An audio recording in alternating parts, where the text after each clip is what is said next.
are you saying that you knew that he was going to go out and kill these women? And she was saying, no, I'm talking about that girl, that missing girl that I saw him with. And so she's trying to figure out, Emma's like, what are you talking about? I saw them together. They apparently slept together. So this episode opens with a flashback. Karen is, she's still back in Seattle. She's working at a salon. Her boss's name is Marnie. And so it's the day before her birthday. And so she asks her boss if she can come in half a day because Parker had something planned for her. Because, tomorrow is my birthday. She made it a point to be loud about it so her other coworkers can hear. Because she's kind of low-key, rubbing it in like, oh, okay, they forgot my birthday. So Marnie told her yes, that's fine. And she's going around kind of teasing her other coworkers about forgetting her birthday, and then the lights go out and they come out with the cake and start singing happy birthday. So they didn't actually forget.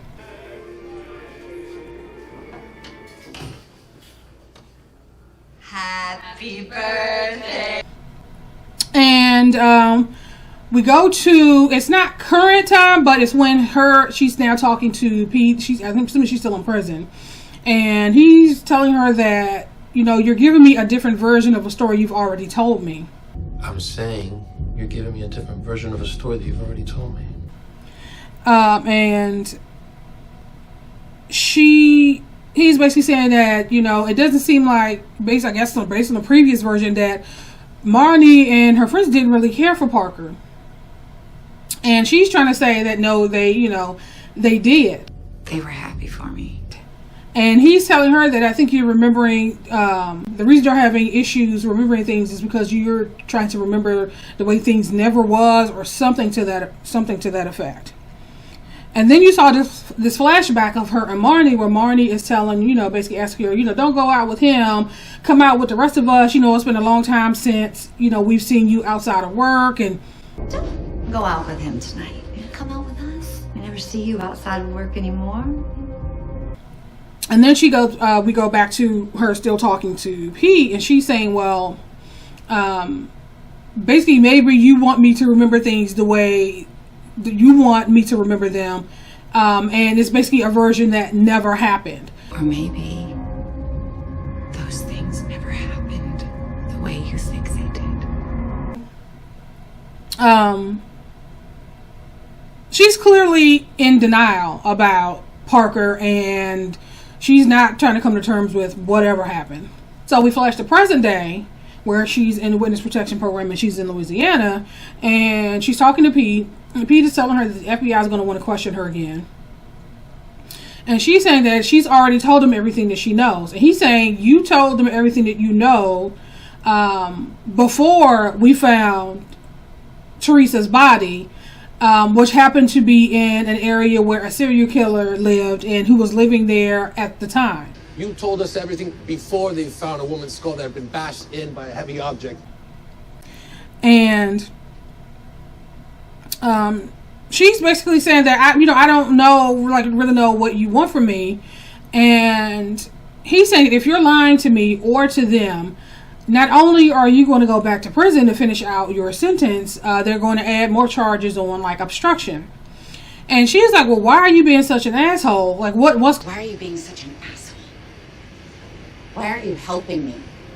Why aren't you telling them that you believe me? And he's like, I don't know. Maybe my judgment is clouded. Maybe it's this love I have for you. He's being sarcastic now. And he basically told her that she was on her own. And he got in his truck and he drove off. So we go to the Barlows, and at this point, Saul lives in a trailer on the property. So he woke up, and there's a lot of racket going on outside, and so he went out and he saw that, she had the landscapers, and she's getting the the garden and all that stuff together. And so he was kind of happy, like, okay, I see you bring in things back to life. Bringing the place back to life, huh? Love it. And then he hears some banging, and he look over, and this man's putting up a for sale sign. So she didn't talk to him. She didn't say anything to him about selling the house. He's completely blindsided by this. And she was like, I can no longer live in the mausoleum. And she walked off.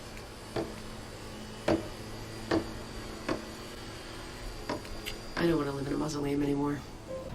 And he's just standing there with the stuck face like, what the hell is going on? So we go to the salon where Emma works, and she's on the online, and for whatever reason she decided to reactivate her Facebook account. Why she didn't just delete it, whatever, but she reactivated the Facebook account, and she had this flashback of her and Parker.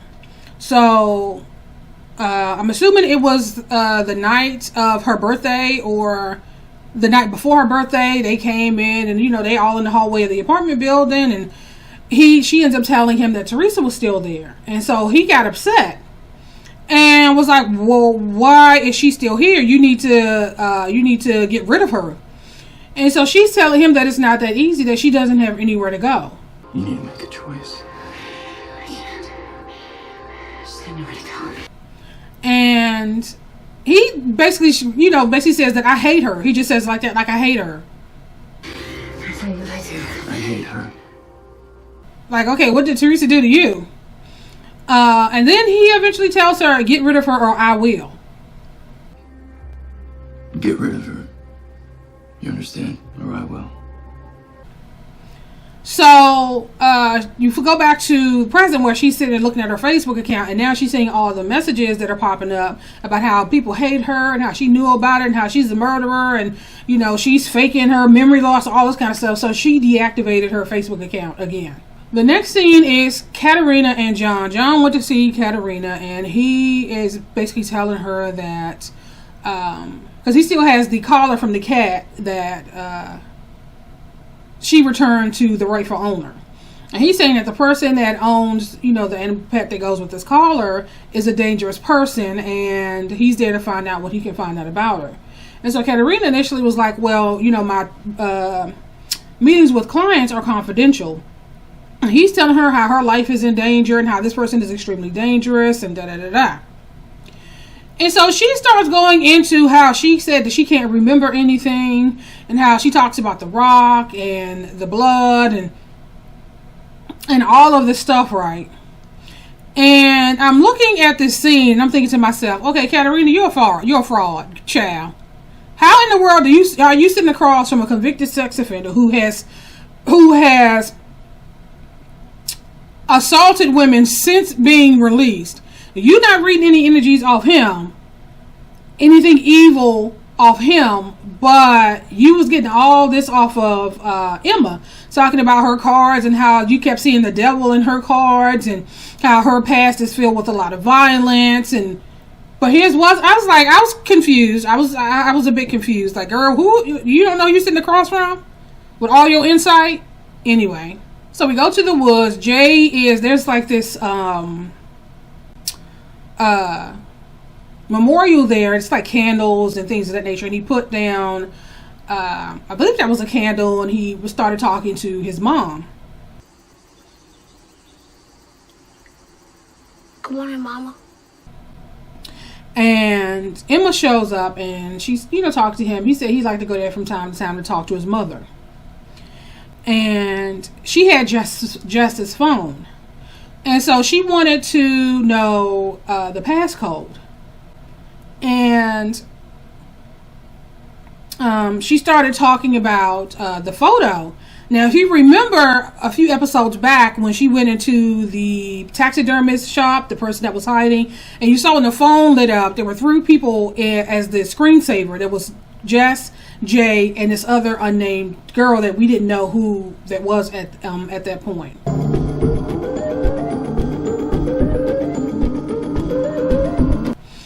And so she was talking to, when she gave the phone to Jay, he had Jess's phone had the same photo. And he said, she asked him about the girl, and she said, that's Tina. She's in the hospital with an appendicitis. Who's the girl in the photo with the 2 of you? Tina. She's in the hospital. Now, we know now that Tina is the girl that Emma pulled from the tub and at the hotel.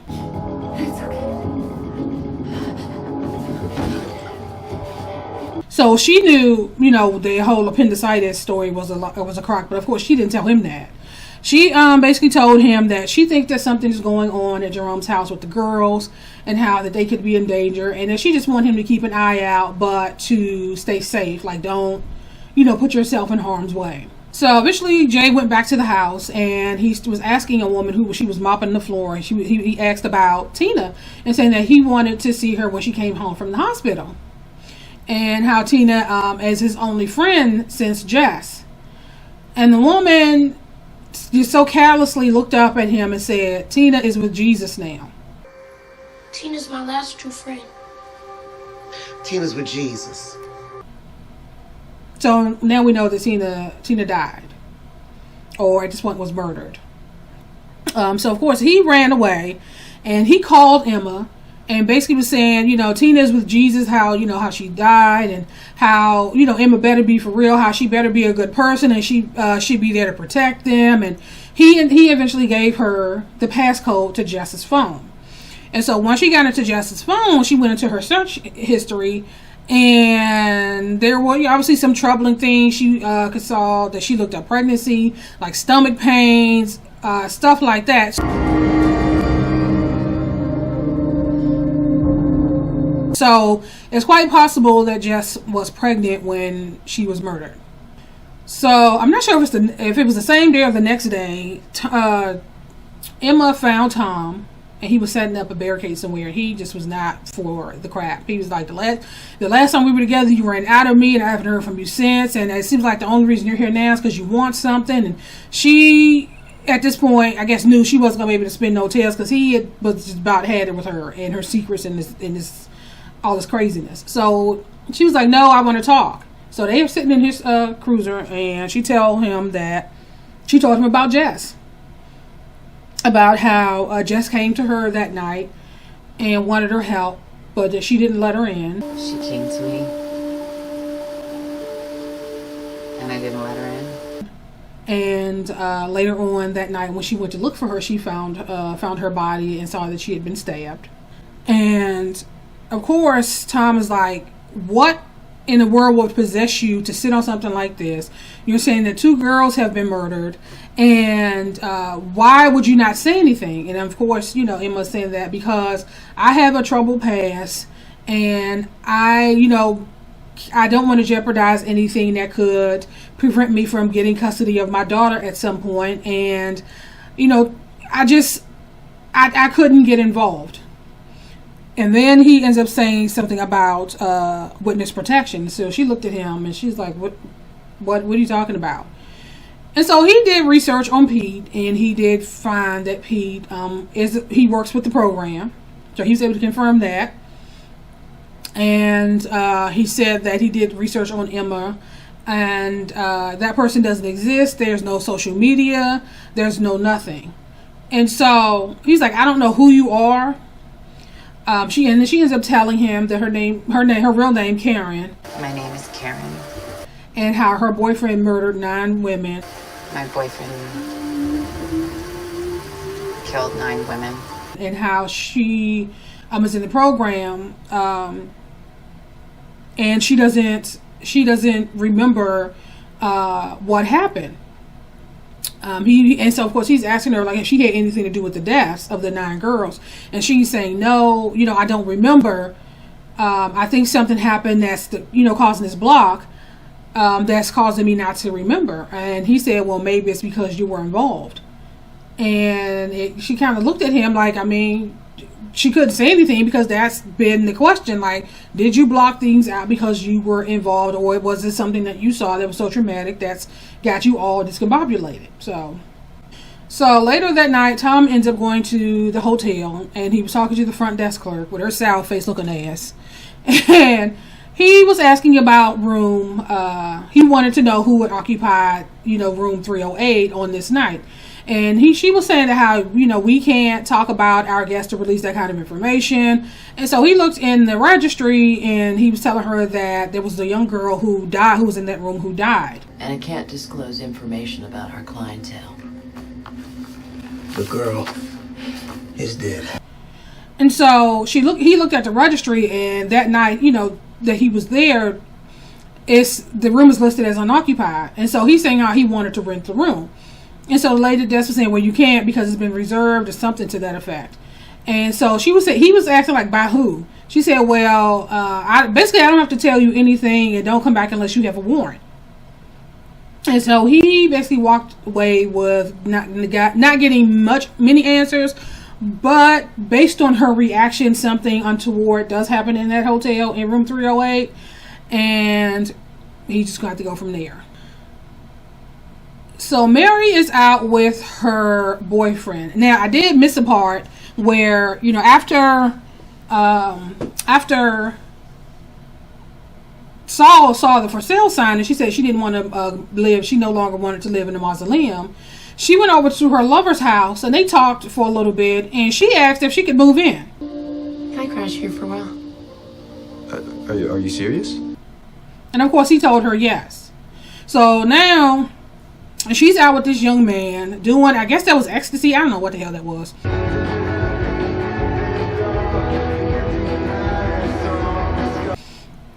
So she's all, you know, discombobulated, and she's all feeling good. This music, she's surrounded by all these young folks. Not that I'm saying that's a problem, but girl, and eventually she had to leave to get some fresh air, and she, for whatever reason, called John, and he was confused. He even said, "Why are you calling me?" So she said that, you know, so what are you going to do now that this is over? And he was telling her, like, well, no, nothing is over. You know, you deserve to know what happened to your daughter.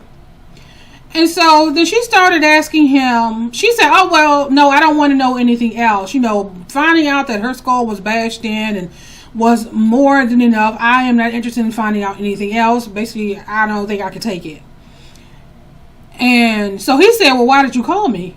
And so she was like, oh, I wanted to ask the question, how do you find people, like, how do you get close to people and you're never able to tell them who you really are or the things that you've done? So, does anyone, apart from me, know who you really are? And so he can clearly tell that she's inebriated. He asked her if she was high. And he basically told her that it's not a good idea to have this conversation when you're intoxicated, and that they can pick up the conversation the following day. And he hung up. So after John got off the phone with Mary, you realize that he is not alone. And it looked like he was going to hurt the woman, but he eventually ended up letting her go. So there was this cleaner who went into one of the stairwells to shoot up. And Tom, he made his way into the hotel by a different entrance, and he saw her. So all he wanted to do was talk to her, but she got freaked out and she ran, and so he ends up giving chase. Hey. Eventually, he makes it to the floor where John is at the ice machine or vending machine getting something.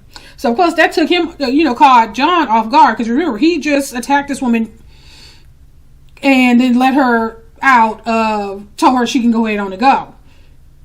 So he's asking him, like, oh, so what are you doing here? And he said, oh, I'm writing and I'm here for research. And he ends up asking him about, he said, did you see a girl run past here? And so he must have been thinking about the woman, the young girl that he kicked out his room. So he said, oh, yeah, I saw her run down the hall into that room that's open. Man, you see a girl go by? Girl? Yeah, about 15. I did. I think she went into the room down there. And so once Tom got down to the room, he saw it was actually John's room. He saw all the stuff hanging up on his wall. And of course, John ends up attacking him and hitting him in the head with something.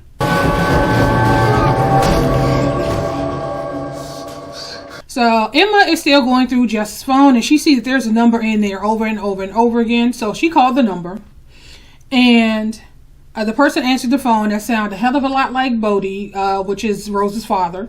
Who's this? And he was saying, who is this? Because I'm assuming it would have come up as Jess. So it's like, okay, we know she's gone. So how could somebody be calling me from her phone? And so Emma didn't say anything, but she was at the shop. So Georgia came into the back looking for something and called out her name, saying, Emma, have you seen? I think she was looking for a comb. So he heard her name being called. We go to the Lord's home, And Diana, she's standing outside, smoking a cigarette and, deep in thought.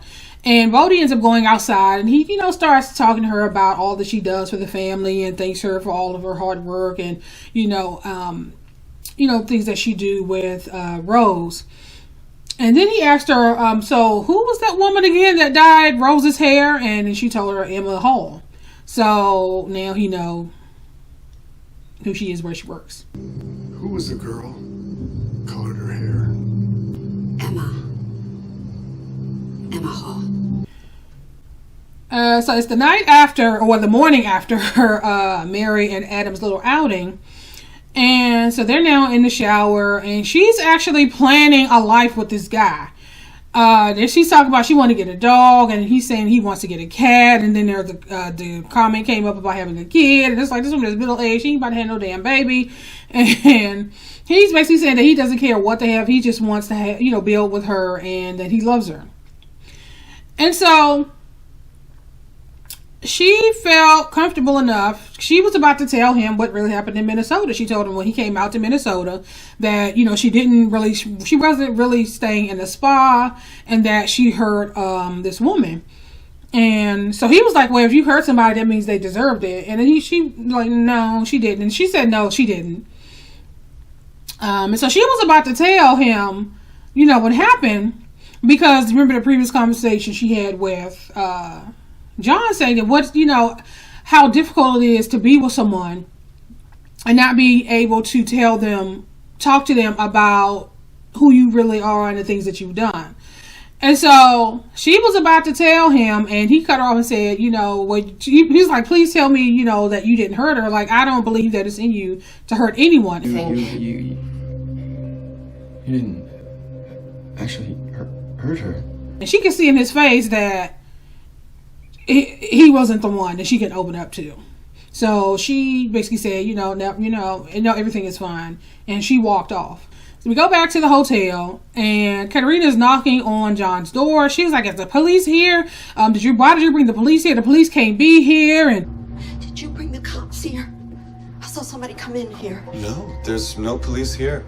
you can see the ashtray that he hit Tom in the head with. It has blood on it, and he's like he don't know what she's talking about, and you see Tom in the bathtub, so he's not dead. Okay.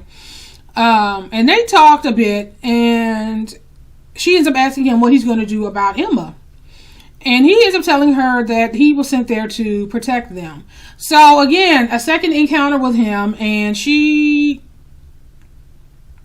Katerina, you weird. Like, I'm still trying to figure out, like, why are you not getting anything off this man who's clearly evil? But anywho, he ends up, pushing her on out the door, and like, everything's gonna be fine, and that was that. What are you gonna do about the woman, about Emma? So Emma ends up calling Marnie. They meet up, and they talked for a while. And Marnie ends up saying, because Marnie ends up asking her, like, so what, what happened, what's going on? And, Emma started talking about her memory, and she was like, yeah, I know you said that during the trial, and, initially we thought that you were joking, you were, faking the memory loss. And eventually Emma got around to asking her, why did you tell me not to go out with Parker that night? Marnie, what did you mean when you said don't go out with him tonight? And she said that, because we all knew what he was. What do you think I meant? We all saw it, what he was. No, I don't believe that.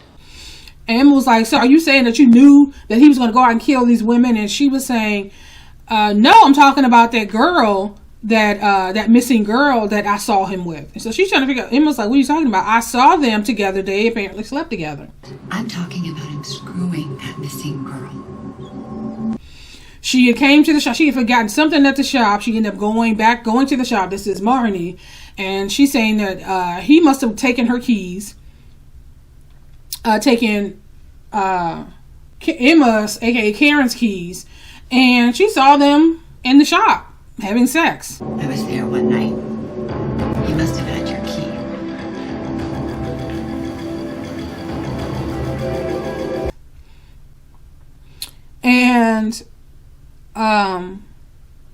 she was like, so what was this, the night before my birthday? And Marty ends up telling her, no, this was a month before your birthday. And so she said that's impossible because we didn't even know her then.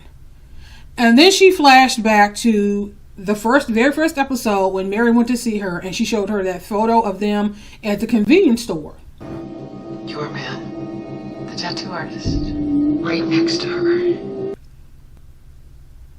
And it started to make sense that they knew each other. They knew each other before she ran into, I guess, Karen at the shop. So she is like going, a tailspin right now. She don't know what to do. But Marty ends up telling her that you need to tell them what you know, and you need to give her family, her mother, some peace. And she walked off. So Emma ends up going to Pete's house. And of course, Lisa was not happy about that. She was like, who is this woman? And then eventually she ends up going into the office. Pete was on the phone. Lisa told him, you need to get off the phone now. And so he's like, I'll be with you in a minute. She was like, no, Emma's here. I ask you to let me deal with this in the way that I feel best. But right now, Emma's here. And you saw Emma coming around the corner, and he got off the phone, and she said, yeah, Emma, who's been staying at our cabin that you said you sold. And he was like, I'm going to talk to you, but I need to figure out like why she's here. And she's like, you got 10 minutes. So she walked out, Lisa walked out, and Emma came in and they started talking, and she basically confessed to killing Teresa, saying that she did it out of jealousy and how that's the only thing that makes sense because nothing else makes sense with this woman. And he ends up telling her that he just got off the phone, and they found out that the remains wasn't Teresa's, that they belonged to a woman named Amy Walker who went missing in Minnesota. They ran a DNA test on the remains, okay? It wasn't Teresa Barlow. And he was like, do you remember her?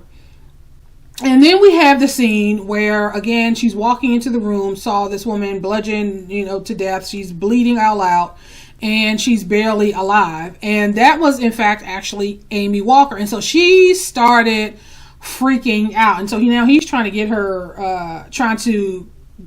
under some kind of control.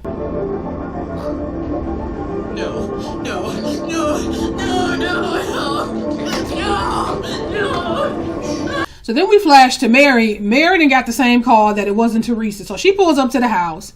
Jake and Saul come out. It's, at some point, sometime during the night. They come out. Because remember, she left and moved in with old boys. So they ain't seen her in a couple of days. So they trying to figure out, what the hell, where you been and what's going on?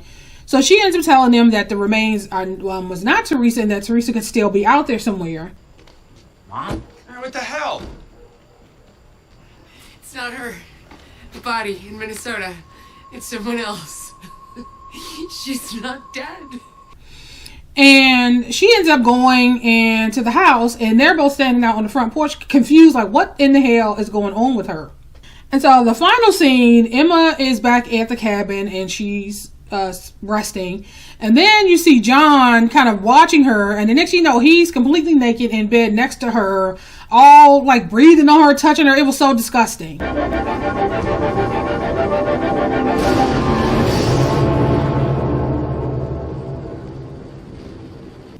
And of course, when she wake up, there's nobody there. So it's like, what the hell? Why in the hell would she be dreaming about John? I don't know. It was confusing. But that's how this episode ends. I'm going to end this here, and I'll talk to you guys later.